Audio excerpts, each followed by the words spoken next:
काहीतरी लोकांना आशा नव्हतं, काहीतरी नव्हतं, पण सहज एकटीला आपल्याला भंडाऱ्याचा कार्यक्रम नियोजित करायचा आहे. मला त्यांना रात्री फोन उचलू शकलो नाही, शेवटी मेसेज टाकला. असे आमच्या आदरणीय म्हणजे वास्तविक पाहायला गेलं साहेब फौजी रिटायर आहे, म्हणजे मिलिटरीमॅन आहे, परंतु आपल्या अध्यात्माविषयी त्यांच्या कुटुंबात त्यांच्या परिवारामध्ये सगळे लोक वारकरी आहेत. ऑफिसचे असणारे साहेब माणसं, परंतु आपल्या शाळेत त्यांचा परिवार घेऊन आले, मुलांना दाखवलं, साहेबांना विनंती केली की वा आपल्याला असं भंडारा करायचं, महाराज काही काळजी करू नका. आम्ही शेवटच्या दिवशी आमच्या परिवारासह आणि माझे मित्र आहेत, काय म्हणते साहेबांचं आकाश पाटील साहेब, आमचे सोमवंशी साहेब, हा सगळा परिवार इथे आलेला आहे. तुम्हाला आम्हाला त्यांचं काय भाग्य असेल काही माहीत नाही, शेवटचा महाप्रसाद त्यांना संधी मिळते देण्याची.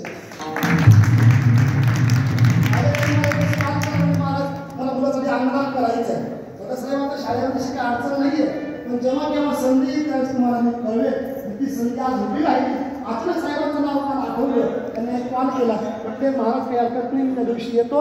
आमच्या परिवाराकडनं संपूर्ण पारायण करणाऱ्या भाविकांसाठी महाप्रसाद द्यायला मी तयार आहे, तुम्ही काही काळजी करू नका. त्यांचंही आपण टाळ्या वाजून स्वागत करूया. त्याच्यानंतर मी जे आज ज्यांचं पारायण सुरू झालं कालपासून दुसरा दिवस आहे, खरोखर महाराज तुम्हाला सर्वांना मी वंदन करेल. महाराज तुम्हा दोघांची माझी भेट झाली, खरंच परमात्मा रुजावा कुठे सज्जनो. ऐका बरं, ऐका. आपण कपडे घालतो, सगळं घालतो, सगळं करतो, टिळा लावतो, गळ्यात माळ असते, पण आपण आतून बदलेलो नसतो. कुठल्याच त्यांनी अडचण दाखवेल, मला तुम्ही सांगाल तसं. मी म्हटलं बाबा तुम्ही सांगाल तसं, माझं काहीही म्हणणं नाही आहे. त्याला म्हणतात परमार्थिक भावना.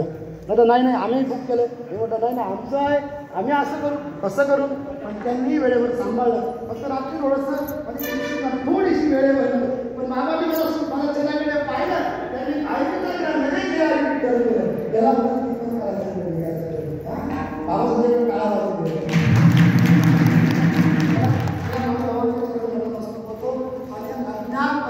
काही लोकांचे नावं लावलेले असते. आमचे दिलीप पाटील मालेगावचे पोलीस रिटायरमेंट आहे, पण त्यांचं त्या ताई तिथे आलेल्या आहेत पारायणासाठी 7 दिवस. आणि त्या ताईने कधी सांगितलेलं की आमची पत्नी आहे आणि आमचा परिवार आहे, काय कमी पडेल तिथे आले कुठं आदल्या दिवशी महाराज तांदूळ कमी येईल का आमच्याकडे पाठवून देईल. अशा प्रकारची विनम्रपणे आमची करणारी माणसं आहेत. नंतर आमच्या नाशिकचे देवस्थान जे समितीचे आमचे भावसार हा सगळा परिवार आलेला आहे. त्यांना आपल्याला 3 मिनिटं द्यायचा आहे वेळ. मी साहेबांना विनंती करेन की आपण यावं. 3 मिनिटं त्यांचं आपल्याला ऐकायचं, फक्त 3 मिनिटं मोजून जास्त नाही आहे, 3 मिनिटं घेऊ, मग कालाचा अभंग आणि मग सांगता येऊ. या सर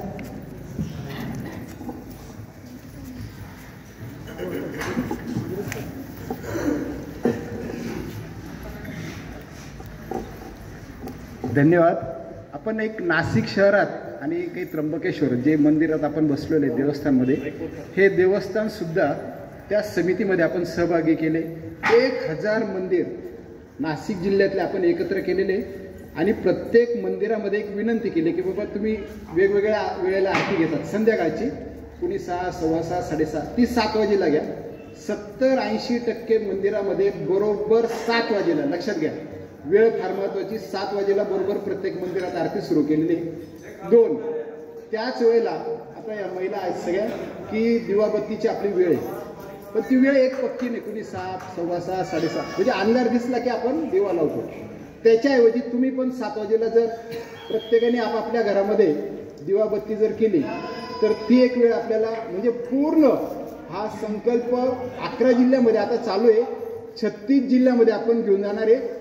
आणि लवकर 152 देशामध्ये इस्कॉन मंदिर आहे, त्यांच्याबरोबर आपलं बोलणं चालू आहे.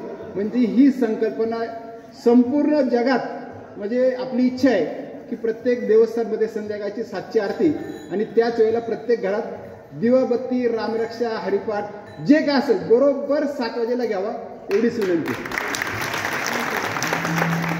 ही काळाची गरज पडली. ही काळाची गरज पडली. वेळ पाळा, अजून वेळ आपल्या हातात आहे. परिवाराला सांभाळा, आपलं कुटुंब सांभाळा. जर वेळ निघून गेली तर ती वेळ परत येत नाही. घरात संस्कार लावा, मुलांना ते शिकवा. नुसता मोबाईल नका दाखवा, नुसते गेम नका दाखवा, तर त्यांची संध्याकाळची वेळ फिक्स करा. जिथे कुठे असतील ना त्या वेळेत ये आणि ती प्रार्थना कर. त्याला सकाळी झाली त्याला देवासमोर बसवा. एक वेळेस तुम्ही त्याला शूज घालून नका द्या, एक वेळेस ते करू नका, पण मात्र ती गोष्ट करा. हळूहळू हळूहळू हळू तो आध्यात्मिक प्रभाव त्याच्या अंतःकरणामध्ये पडतो आणि तो त्या भावापर्यंत पोहोचतो. ही सर्वात महत्त्वाची गोष्ट आहे. तुम्ही मला विनम्रपणे प्रार्थना करतो. चुकून काही